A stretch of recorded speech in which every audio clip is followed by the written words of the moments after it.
pada acara peringatan Hari Keluarga Nasional ke-28 tahun 2021 dan peluncuran vaksinasi COVID-19 bagi ibu hamil dan ibu menyusui serta bagi anak usia 12 hingga 18 tahun.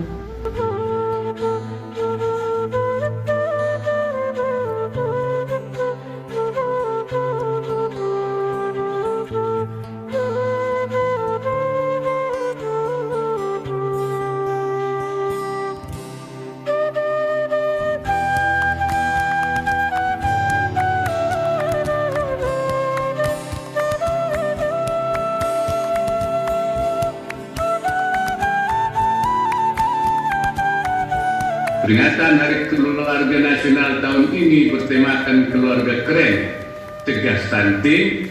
Tema tersebut sangatlah tepat karena seperti diketahui saat ini 1 dari 4 anak balita kita mengalami stunting.